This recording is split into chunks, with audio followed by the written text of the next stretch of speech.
돈이 굴러가는 기본적인 흐름. 잘 먹고 잘 사는 게 주식 관련해서 가짜 정보가 많더라고요. 용어라든지 이런 게 너무 어려우니까 잘 모르는 사람들도 쉽게 접할 수 있는 서민들 정책을 많이 좀 알려줬으면 좋겠습니다. 바쁜 생활 속에서 반드시 챙겨야 하는 경제 소식. 경제 이슈의 핵심을 짚어드립니다. 발빠른 경제발전소 박연미의 경제픽. 네, 날씨가 갑자기 확 추워져서 춥다는 문자 많이 보내주시네요. 7237님, 목도리를 머리에 두르고 자전거를 타고 출근하셨군요. 출근길에 차들도 엉금엉금 기어가서 저하고 속도가 비슷했어요 하셨는데, 날씨가 추우면 갑자기 차량이 좀 많아지잖아요. 아침에. 그래서 출근길 고생하셨다는 분들도 많습니다. 영천도 너무 추워요 하셨고요. 아까 별하나 나무 네그로님은 손이 시려 꽁 발이 시려 꽁. 추억은 방울방울. 제 옆에도 추워서 오늘은 셔츠를 포기하신 분이 한 분 나와 계십니다. 김현우 행복자산관리연구소장 나와 계세요. 안녕하세요. 네, 안녕하세요. 오늘은 그 속에 기모 있는 셔츠를 어디 가셨어요? 기모입니다. 그렇죠. 보온 메리는 안 입으셨죠? 네. 아직 거기까지는 아니고요. 네, 저희 어렸을 때 요맘때 광고하면 다 그 보온 메리. 그렇죠. 내복 광고 했었는데 거의 싹 사라졌어요. 네. 난방이 좋아지면서인데 주거 형태가 달라지면서부터 우리가 어느새 내복이라는 거 안 입게 됐습니다. 옛날에 우풍이 심했잖아요. 너무 옛날 사람인가요? 지금 집 얘기하면서 문득 떠오른 게 청약 시장이 한동안 확 일어나다가 약간 주춤한 것 같기도 하고요. 네. 정부가 그동안 공공주택에만 시행됐던 사전청약 이제 민간 아파트 분양에도 도입한다고 하는데 요거 사전청약 오늘부터 시작되는 거죠? 네, 오늘부터 시작됩니다. 이 세 군데 지역인데요, 전국. 일단 수도권에서는 오산 세교라는 곳, 그다음에 평택 고덕 요 두 곳이고요. 지방권에서는 부산 장안이라는 곳에서 공급을 시작합니다. 공급 물량은 전부 합쳐가지고 총 2,500호가 사전청약이 시작됩니다. 오늘 거는 특공, 이른바 특별 공급이라는데 청약 일정 좀 알려주세요. 네, 오늘은 특별 공급 받고요. 내일은 오늘로 마감됩니다. 특별 공급은. 내일은 일반 공급 1순위, 모레는 일반 공급 2순위로 진행되는데 일반 공급 2순위 같은 경우는 1순위에서 마감되면은 안 받을 수도 있으니까 실질적으로 인기가 많으면 오늘하고 내일 중에 끝난다라고 볼 수가 있고요. 받게 되면 이제 사전청약에 대한 당첨자 발표는 22일 크리스마스 전이죠.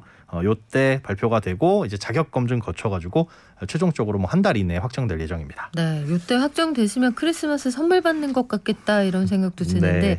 사전 청약이잖아요. 그러니까 실제 청약이 아니고 추정 분양가만 알 수 있는 거니까 나중에는 값이 달라질 수도 있는 거죠. 네, 결론적으로 말씀드리면 그럴 수 있습니다. 그러니까 현재 발표된 공고문을 보면 추정 분양가라고 써 있어요. 이건 말 그대로 추정인데 그렇기 때문에 지역별로 뭐 분양가가 얼마다, 주변보다 얼마나 뭐 싸냐 비싸냐 이런 거 따지는 것보다는 요 가격이 사실상 본청약 시까지 유지가 될 것이냐 이게 중요한 거예요.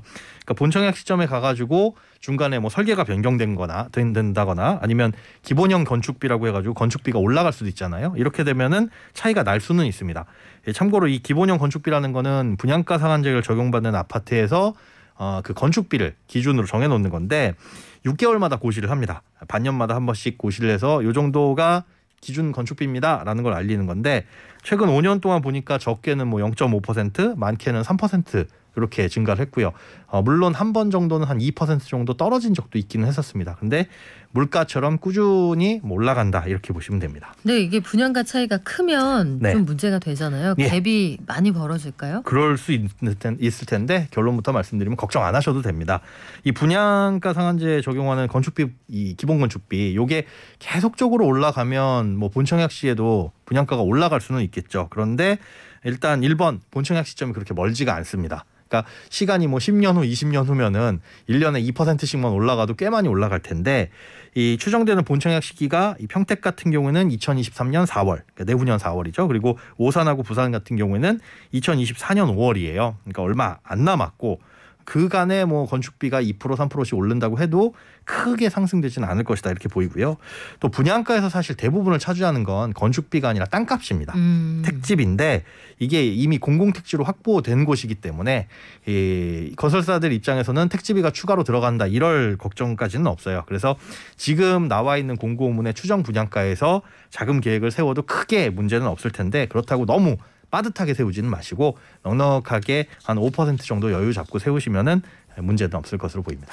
넉넉하지가 않아서 이게 왜 아파트 값에 뭐 3% 5%면 엄청 큰 돈이잖아요. 엄청 크죠. 그러니까 그래서. 핵심은 그거예요. 너무 빠듯하게 세우셨다가 네. 실제 갔을 때 자금이 부족하면 좀 어려울 수 있으니까 음. 넉넉하게 좀 생각을 하시는 게 좋습니다. 그거는 감안을 좀 하셔야 될 것 같은데 예. 민간 분양이면 가점제로 뽑나요? 네, 그렇습니다. 본청약하고 동일해요. 일반 공급하고 특별 공급 모두 다 진행이 되는데 오늘 특별 공급은 말 그대로 이제 특별 공급 기준에 따라서 적용이 되고요. 내일부터 뭐 가점제, 추첨제 동일하게 적용이 됩니다.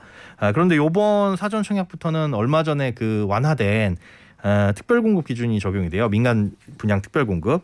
여기 내용이 뭐였냐면 신혼부부 특별 공급 중에 자녀가 없으신 분도 청약을 넣을 수가 있습니다. 그리고 뭐 신혼부부나 아니면은 뭐 생애 최초 여기 특별 공급 여기서 소득이 초과하신 분들 있어요. 이분들은 아예 자격이 안 됐었는데 네. 이번엔 넣을 수 있고 또 생애 최초 특별 공급도 기혼인 가정에서만 넣을 수 있었는데 이번에 1인 가구도 됩니다. 다만 이제 1인 가구는 60제곱미터 이하 면적에 대해서만 청약을 넣을 수 있다라고 알아두시면 되고 이분들이 청약을 넣으면 그럼 어떻게 선정을 하냐? 신혼부부 특별 공급 배정 물량 중에 30% 이내에서 추첨을 하는 겁니다. 그러니까 예를 들자면 1000세대 가구가 분양을 하고 네. 여기에서 신혼부부 특별 공급은 한 20% 정도가 나와요. 그러니까 한 200세대가 되겠죠. 이 중에 30%인 60세대 안에서는 그냥 추첨을 하겠다. 소득 구분 없이. 그렇게 보시면 됩니다. 그러니까 기회는 늘어나긴 하는데 공급량이 늘어난 건 아니기 때문에 경쟁은 더 치열해지겠네요. 맞습니다. 네. 놀이공원에 이제 100명만 줄 서세요. 어린이만 입장 가능합니다라는 거에서 청소년도 입장시켜 드릴게요 하는 정도니까 크게 경쟁률이 조금 늘어날 가능성은 있겠죠. 네. 그리고 이제 알아두셔야 될 게 모든 거는 11월 30일 요때 이제 분양 공고문이 나왔거든요. 요 공고일을 기준으로 판단을 하는 겁니다. 요때 당시에 뭐 결혼을 했느냐, 뭐 무주택이냐 이런 것들 다 따지는 거고요. 이 이후에는 본청약 시점까지 무주택 지위를 반드시 유지를 하셔야 되고, 다만 이제 대규모 택지지구라는 곳이 있어요. 평택 같은 곳이 되는데 여기에서는 해당 지역에 일정 기간 동안 거주를 한 사람한테 우선권을 줍니다. 그러니까 평택에 일정 기간 거주를 해야 되겠죠. 근데 요 일정 기간이라는 걸 본청약 시까지 그 기간을 충족하지 못하면은 당첨이 취소될 수 있으니까 그 부분 좀 주의를 하셔야 됩니다. 구체적으로 예를 한번 들어볼까요? 예를 들어서 이제 평택 같은 경우에는 공급 물량의 30%를 평택에서 연속해서 1년 이상 거주하신 분에게 우선권을 줘요. 그러니까 1000세대가 공급이 된다. 그럼 그중에 300세대는 이 평택 시민들에게 먼저 드리겠습니다라고 하는 거예요. 그런데 그 평택 시민이 11월 30일 기준 해가지고 1년 이상을 사신 분이어야 되는데 그렇게 충족했으면 상관이 없는데 나는 지금 평택에 이사 온 지 2달밖에 안 됐다. 11월 30일 기준에서. 그러면 이분 같은 경우는 나머지 10달을 여기서 연속해서 채우시면 되는 겁니다. 그러니까 본청약 시점까지만 1년을 유지하시면 되는데 주의하실 건 연속해서 채우셔야 된다라는 거. 뭐 어디 드나들면 안 된다는 얘기죠? 그렇습니다. 그런 것들만 유지를 잘 하시면 되고, 그렇게 해가지고 만약에 나는 평택 시민으로서 우선권을 획득해서 여기서 그걸로 당첨이 됐는데 만약에 이 거주 요건을 채우지 못하면 당첨이 취소되니까 이 부분은 조금만 주의를 하시면 될 것 같습니다. 그래요. 그러면 경쟁이 치열해졌다고 하셨는데 네. 공공, 민간, 사전 청약 여러 개 동시에 신청할 수도 있나요? 일단은 당첨자 발표가 나지 않으면 여러 개 할 수도 있어요. 그러니까 당첨자 발표 얼마 전에 그 3기 신도시 네. 3차 사전 청약 받았죠. 그게 발표가 23일이거든요. 그러니까 거기에 청약을 넣으신 분도 아직 발표가 안 났으니까 이것도 넣으실 수가 있습니다. 그러니까 당첨자 발표일만 같지 않으면 청약을 넣을 수 있다. 만약에 그런데 당첨자 발표일이 같으면 둘 다 취소되니까 요거 주의를 하셔야 되고요. 그래서 일단은 기존에 3기 신도시에 이번에 3차 청약 넣으신 분도 이거 넣으시고 기다리시면 요게 먼저 발표가 나고 그 다음 날 이제 공공부장 3기 신도시 3차 청약 발표가 나오잖아요. 둘 중에 하나 고르시면 되는 겁니다. 죄송합니다. 먼저 당첨된 것에 우선권이 생깁니다. 먼저 당첨된 것만 우선권이 생기고 두 번째는 무조건 취소가 되는군요. 그렇습니다. 그거를 생각을 해보시고 넣으시면 되겠죠. 민간 분양 사전 청약에 당첨이 되면은 다른 집에는 청약 못 넣는 거예요? 이게 다른 점이에요. 요거 주의를 하셔야 되는데 그 공공분양 사전 청약 3기 신도시 같은 경우에는 사전 청약에 당첨이 되더라도 그냥 일반적인 본청약도 넣을 수 있고 거기에서 이제 골라서 가실 수도 있었어요. 네. 그런데 이 민간 분양 사전 청약은 한번 당첨됐다라고 한다면 다른 사전 청약도 당연히 못 넣고 그 다음에 본청약도 못 넣게 됩니다.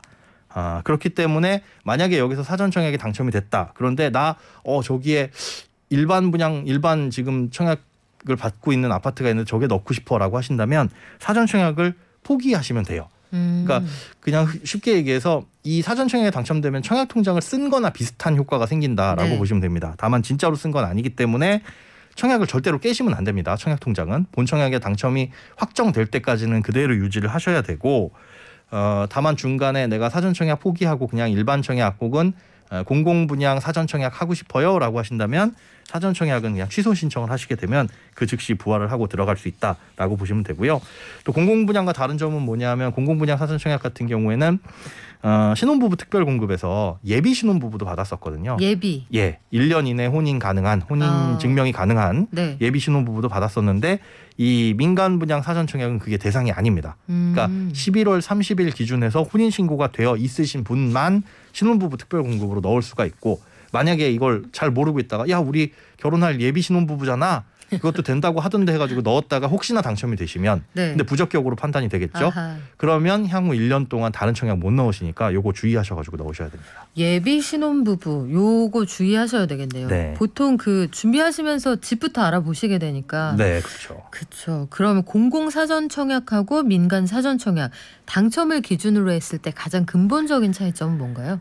일단 민간 사전 청약 당첨자로 선정을 되게 되면 이 집을 가지시면 안 돼요. 그러니까 본 청약 시점까지 미주택 지위는 유지하시는 건 동일합니다. 그런데 공공 분양 사전 청약 같은 경우에는 사전 청약으로 당첨이 되시더라도 공공 분양 사전 청약만 못 넣고 민간 분양의 사전 청약이나 민간 분양의 뭐 일반 청약 다 넣을 수 있어요. 공공 분양 일반 청약도 넣을 수 있고. 그런데 이 민간 분양 사전 청약만큼은 그냥 실제로 청약에 당첨된 것과 유사하다. 그래서 다른 거 못 넣는다라고 생각을 하셔야 되고요. 그리고 공공 분양 사전 청약으로 입주 예정자로 선정이 됐으면 그 세대 전체가 이걸 적용을 받는 거예요. 이거 사전 청약 민간 분양도 마찬가지고요. 그래서 개인만 따지는 게 아니라 세대 전체 단위로 적용을 받는다. 이것만 기억을 해두시면 됩니다. 그러면 사전 청약할 때 소득 요건이 충족이 됐어요. 네. 그런데 이럴 수 있잖아요.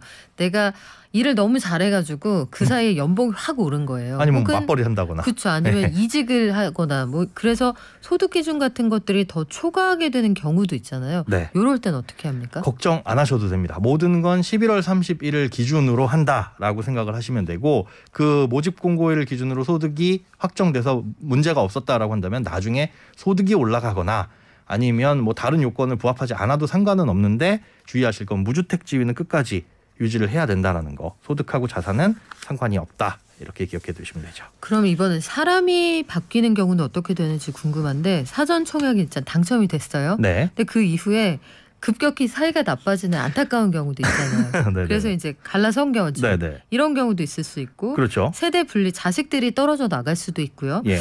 세대원의 기준은 언제를 기준으로 합니까? 사전 청약 모집 공고일을 기준으로 해요. 그래서 그 이후에 세대원이 바뀌는 건 크게 상관이 없는데 문제는 주택수를 판정을 할 때는 본 청약 당시까지 이게 유지가 돼야 되잖아요. 그러니까 예를 들어서 지금은 내가 생애 최초 특별 공급으로 분양을 받았어요. 나 혼자 세대에서 받았는데 이제 결혼을 할 수도 있겠죠. 본 청약 시점까지. 근데 결혼을 하는 배우자가 집을 소유하고 있다라고 한다면 본 청약 시까지 이게 유주택이 유지되면 사전 청약이 취소됩니다. 그러네요. 그렇다고 한다면 사전 청약을 유지하고 싶으시면 그 주택을 처분하거나 그거는 유지를 하셔야 되겠죠. 요거 주의하셔야겠어요. 네. 사전 청약이 당첨됐다. 근데 이후에 상속을 받을 수도 있고요. 네. 지금 말씀하신 경우 그런 경우도 있을 수가 있고 네.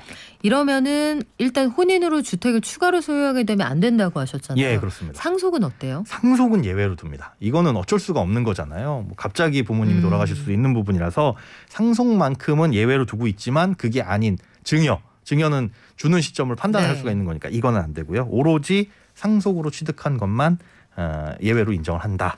이렇습니다. 의도성이 있으면 안 되는 거군요. 네, 그러니까 그렇게 보시면 되죠. 사전 청약에서 해당 지역에 이제 거주를 하고 있었어요. 네. 그런데 거주 기간을 못 채운 채로 아까 말씀하신 것처럼 그 1년을 채워야 되는데 저는 2달 살았는데 사전 청약에 당첨이 됐습니다. 네. 이런 경우 있잖아요. 네네. 근데 이후에 근무지나 애들 학교 때문에 이사를 가야 되는 경우 그러면은 요 경우에는 어떻게 양해를 해줍니까? 안 됩니다.